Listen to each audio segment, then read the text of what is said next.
তো প্রশ্নপত্র যারা ফাঁস করে আর যারা সেই প্রশ্নপত্র ক্রয় করে দুজনই অপরাধী, এতে কোনো সন্দেহ নাই।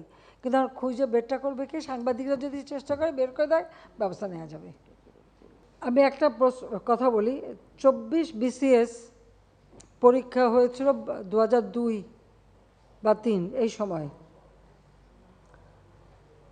ওই বিএনপির আমলে সেই সময় যে পরীক্ষা হতো আর যত চাকরি হতো, এটা কিন্তু কারো পরীক্ষা টরীক্ষা না, ওই হাওয়া ভবন থেকে তালিকা পাঠানো হতো আর সেই তালিকাই হতো। এবং সেই সময় ঢাকা কলেজে পরীক্ষা হয়, একটা বিশেষ কামরা তাদের জন্য আলাদা রাখা হয়, যেখানে বসে তারা পরীক্ষা দিয়ে পাশ করে চাকরিতে ঢোকে। তখন কোনো উচ্চবাচ্য নাই।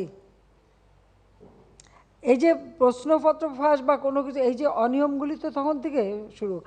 আমরা সরকারে আসার পর 2009 থেকে কিন্তু সম্পূর্ণ এই জিনিসটা বন্ধ করে দিয়েছিলাম, এবং যারা এই সময় জড়িত ছিল তাদেরকে ওখান থেকে সরিয়ে দেওয়া হয়েছিল। 2018-র পরে এই যে কোটা আন্দোলন এইসব কিছু হওয়ার পর এই গ্রুপটা আবার কি করে যেন এখানে জায়গা করে ফেলে, যেটা এখন ধরা পড়েছে। আমরা কিন্তু একটা জিনিস, অনেক সময় এগুলি ধরতে গেলে অনেকে বলবে এটা প্রচার হলে ভালো হবে না, ইমেজ নষ্ট হবে, অমুক হবে, আমি তাতে বিশ্বাস করি না। বলে কিসের ইমেজ নষ্ট হবে?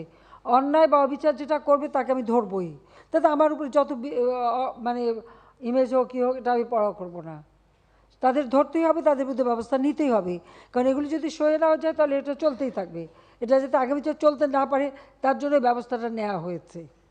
এটা অনেকে মনে করতে পারে যে আমাদের সময় না, এটা শুরু করছে সেই জিয়াউর রহমানের আমল থেকেই। আর খালেদা জিয়া শুধু আরও একদম বেশি। আর তখন তো তালিকা আসতো, সব কিছু তালিকা, এবং যা তালিকা ওটা মানতেই হবে, না মানলে কেউ জানে বেঁচে থাকতে পারবে না। এই তো ছিল বাংলাদেশের অবস্থা, সেটা ভুলে গেলে চলবে? 2001 থেকে 2008 পর্যন্ত বাংলাদেশের অবস্থাটা কী ছিল? কেউ কোনো কথা বলতে পেরেছে? কেউ কোনো করতে পেরেছে? কী অবস্থা ছিল? এই যে অনিয়মগুলি করে রেখে গেছিলো সেইগুলিকে আবার সুস্থতায় ফিরে নিয়ে এসেছিলাম এই 18 পরের থেকে, মানে 19 এইসব আবার কিছুটা এরা হাত পেয়ে যায়, কিন্তু সেইগুলি বহুদিন থেকে পিছনে লেগে থেকে থেকে থেকে থেকে এখন ধরতে পেরেছি। যখন ধরা পড়েছে এটা তদন্ত হবে, বিচার হবে। আর যেটা বলেন যে হ্যাঁ, যারা বেনিফিশিয়ারি যদি তাদের খুঁজে বের করা যায় তবে তাদের বিরুদ্ধে ব্যবস্থা নেব না কেন? তাদের তো চাকরি করার কোনো মানে অধিকারই থাকবে না, কিন্তু সেটা খুঁজে দেবে কে? প্রশ্ন হচ্ছে এটা খুঁজে বের করে দেবে কে?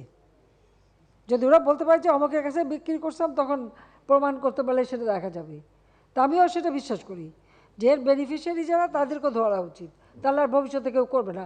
কারণ ঘুষ যে দেবে আর ঘুষ যে নেবে উভয়ই হচ্ছে অপরাধী, উভয় অপরাধী, এটা মাথায় রাখতে হবে। তো প্রশ্নপত্র যারা ফাঁস করে আর যারা সেই প্রশ্নপত্র ক্রয় করে দুজনই অপরাধী, এতে কোনো সন্দেহ নাই। কিন্তু আমার খুঁজে বেরটা করবে কি, সাংবাদিকরা যদি চেষ্টা করে বের করে দেয় ব্যবস্থা নেওয়া যাবে।